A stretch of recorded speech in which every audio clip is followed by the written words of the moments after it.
On an ordinary street in Indianapolis, in the fall of 1965, a teenage girl's quiet suffering went unnoticed by the people who passed by her window every day. She walked to church with her sister, she smiled politely to neighbors, she tried to blend in with the other children, and yet, inside the house where she lived, something unthinkable was happening. It would take weeks before anyone outside realized the truth, and by then, it was too late. Before we go any further, please hit like so more people can see this case, and subscribe to the channel with all notifications on so you never miss a cold case investigation. And let us know in the comments where you're watching from. It helps keep the memory of victims alive.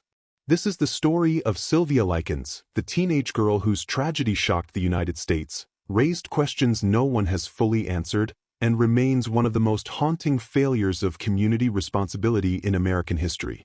On January 3, 1949, Sylvia Marie Likens was born in Lebanon, Indiana. She was the middle child of 5 siblings, including her beloved sister Jenny, who walked with leg braces after a childhood illness. Their parents, Lester and Betty, worked in traveling carnivals, a life marked by constant movement, unstable income, and long periods away from home. Sylvia grew up quiet, polite, and gentle, the kind of teenager who avoided conflict, took care of younger children, and comforted her sister when she was in pain. People close to her described her as soft-spoken, shy, and incredibly protective of Jenny. She dreamed of a stable home, of going to school regularly, of maybe one day finding work that would allow her to help her parents financially. She wasn't a rebellious teenager, she was simply a girl trying to stay hopeful in a difficult life. In the summer of 1965, the Likens family faced a familiar dilemma. Lester and Betty were preparing to leave for another carnival circuit, a trip that would keep them on the road for months, traveling through different states. The life of the road was hard on the children, particularly Jenny with her disability, and Sylvia, who craved stability. They needed a stable place for the girls, somewhere they could sleep in the same bed every night, attend Arsenal Technical High School, and be taken care of by a responsible adult. Through casual acquaintances and a chance encounter at a lunch counter, the Likens parents met Gertrude Baniszewski. Gertrude was a 37-year-old mother of 7 living at 3850 East New York Street. To the untrained eye, Gertrude appeared to be a struggling but capable matriarch.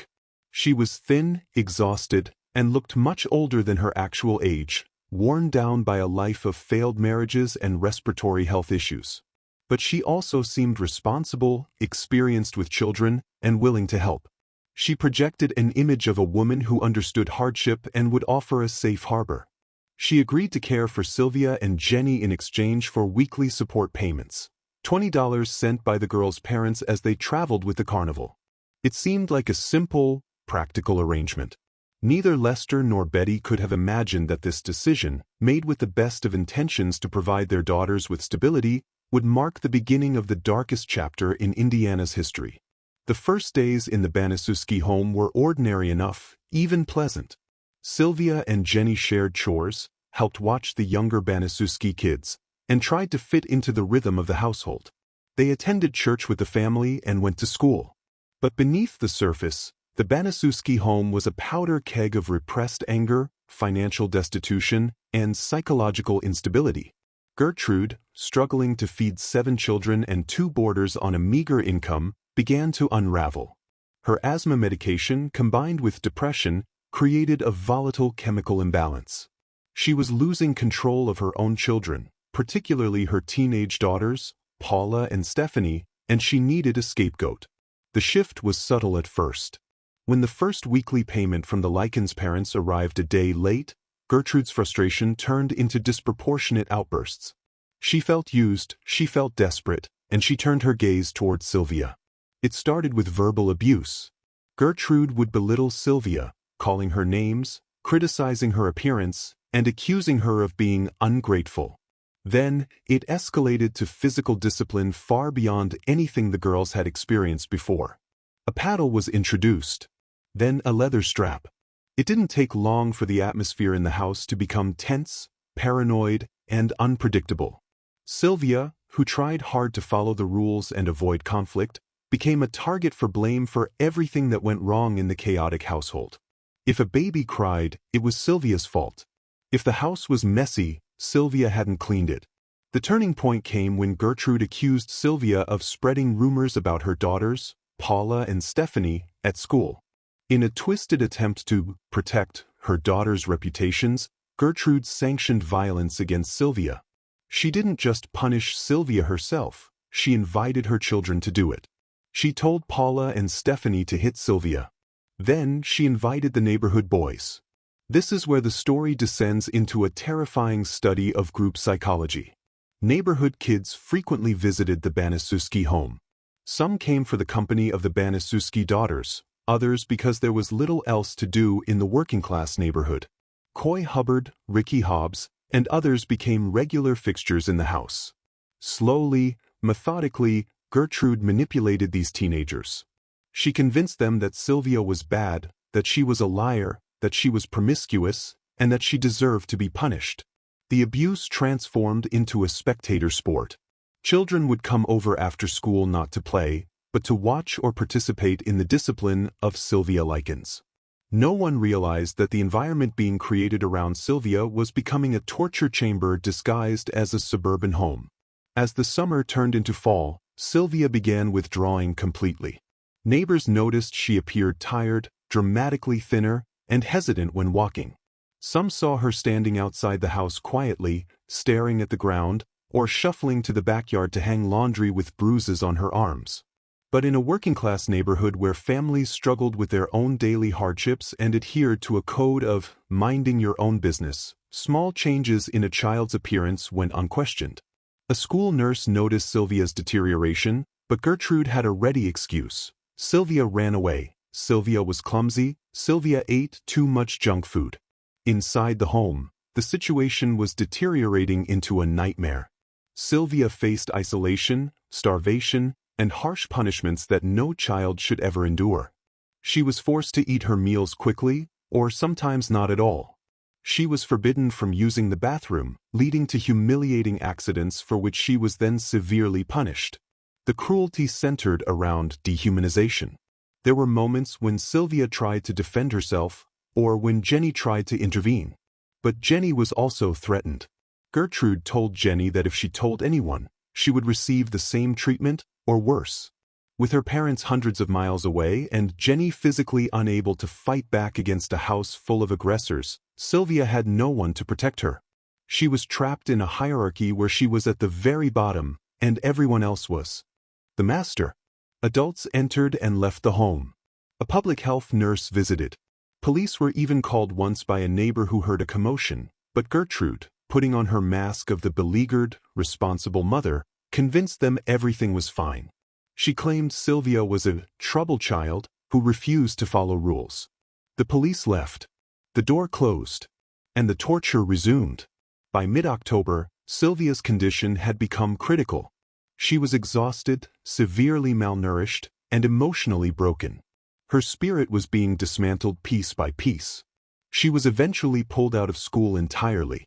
Gertrude accused her of being a prostitute, a projection of Gertrude's own insecurities and failures. The final weeks of Sylvia's life were marked by a descent into madness within the house. She was confined to the basement. It was a cold, concrete space with no furniture. She lay on a thin, filthy mattress, losing the strength to stand. She was often bound. The neighborhood boys, emboldened by Gertrude's encouragement, inflicted horrific injuries. They burned her with cigarettes.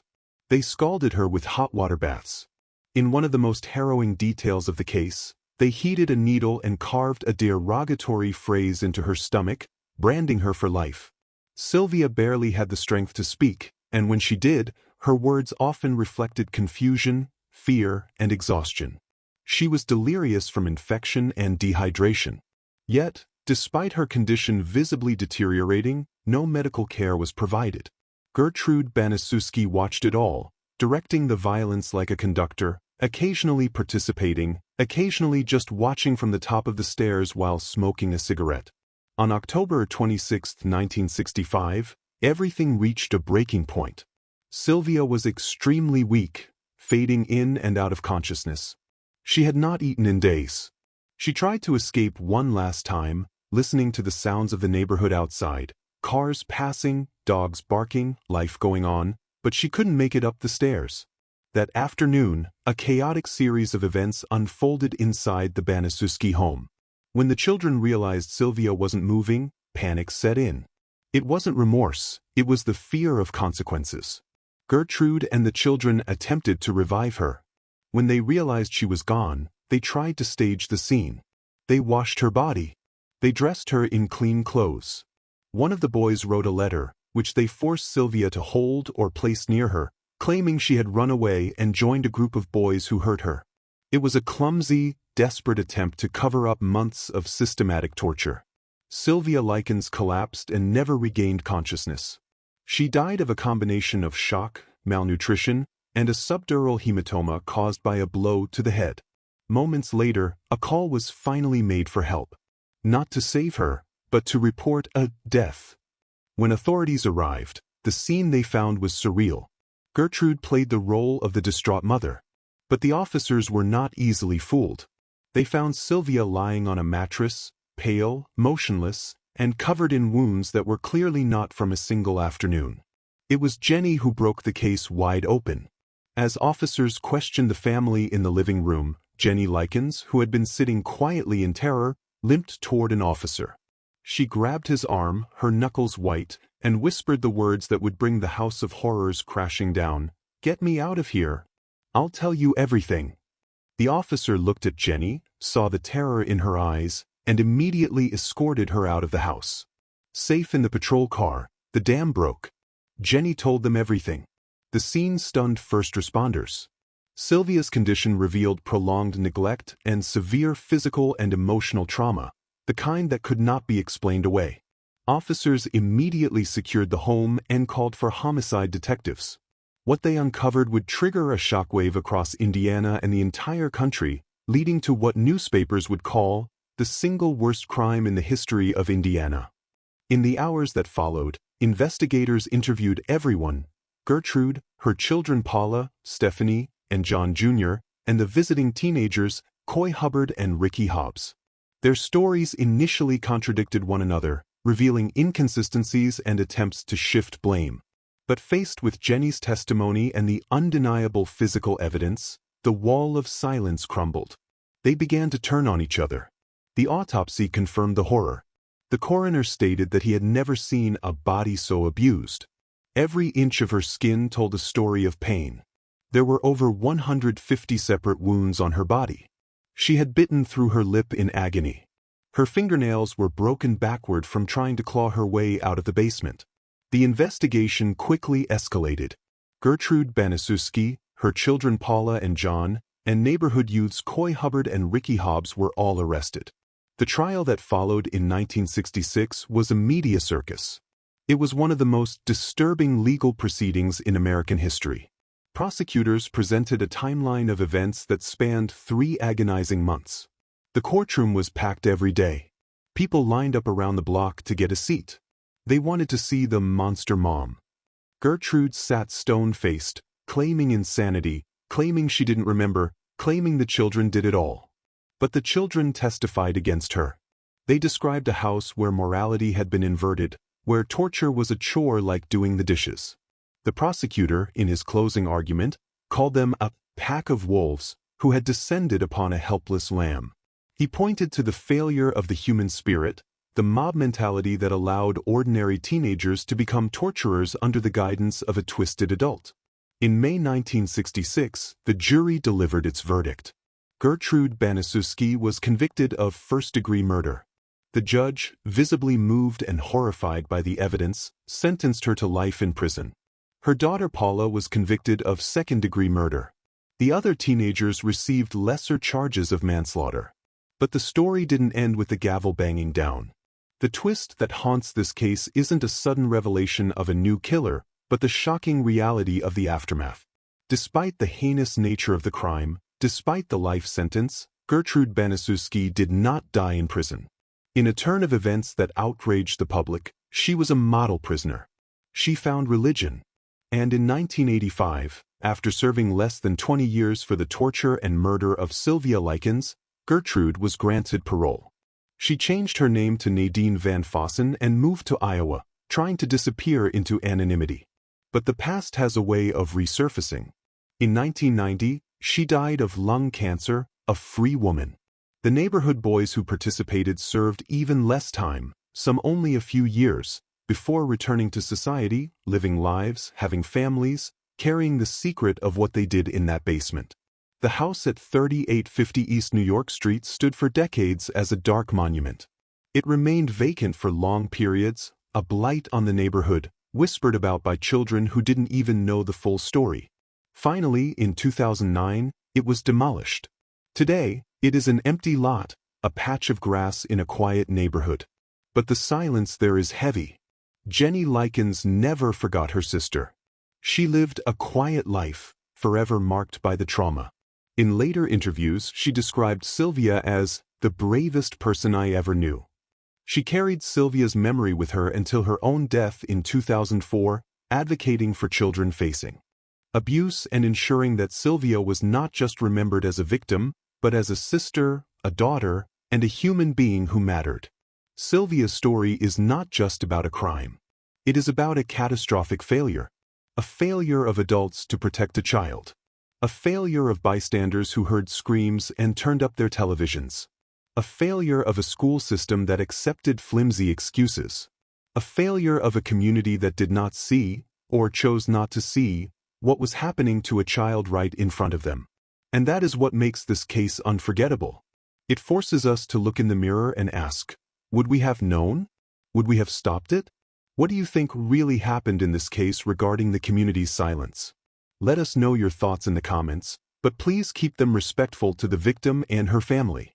If you'd like to see more true crime documentaries like this, don't forget to like this video, subscribe to the channel, and share it so more people can learn about these stories.